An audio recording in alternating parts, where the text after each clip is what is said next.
few things that can hinder our success. Number one is the lack of vision. If you check one thing that is common with people who excel exceptionally, it's the power of vision. No one is ready to leave his current location to a preferred destination until he can see it. What do you see? What we see influences our lives. What we see can affect our behavior.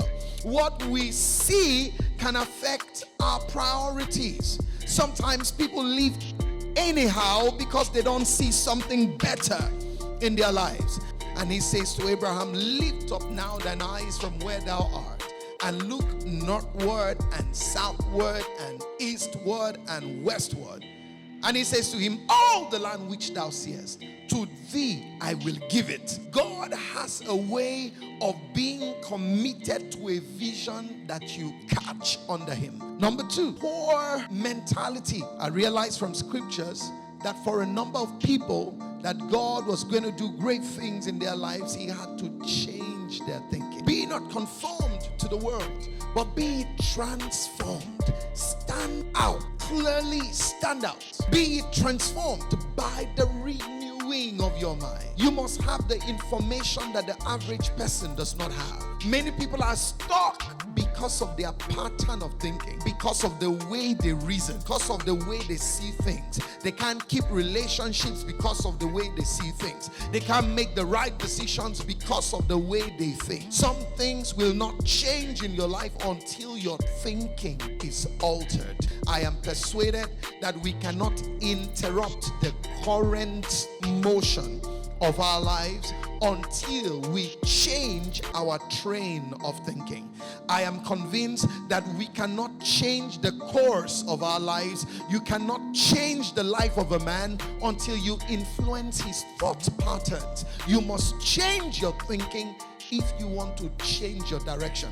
You must change your thinking if you want to change your altitude. You must change your thinking if you're going to improve on your productivity. You must change your thinking and load yourself with greater dimensions of thought. Load yourself with quality ideas.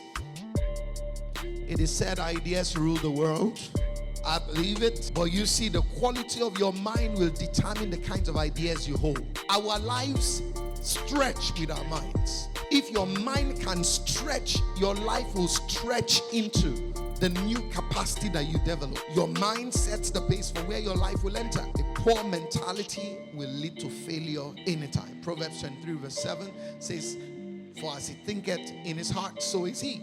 As he thinketh in his heart, so is he. I'm saying if you cannot take responsibility for your thinking pattern, it will be difficult to move in the preferred direction. Number three, spiritual weakness.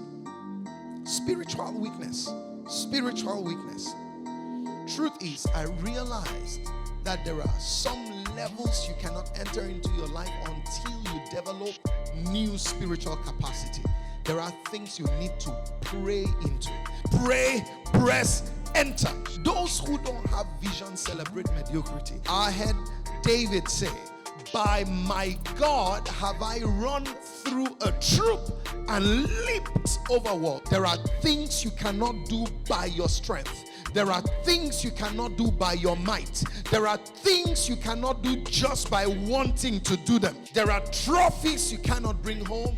There are conquests you cannot have. There are expansions you cannot experience until your spiritual strength increases. There are dimensions of prayer you should enter into because of the enlargement you see and because of the territories that you want to conquer. Sometimes believers are not wise enough to enter territories with spiritual force, and so you enter with the flesh. You enter because you think that you are qualified. Listen to me, by strength shall no man prevail. There are victories you cannot have unless by the Spirit of God. Put some food out of your mouth and enter into glorious things in your life. Don't let your bed steal your destiny. They that wait upon the Lord shall mount up with wings as the eagle. Number 4, negative influence.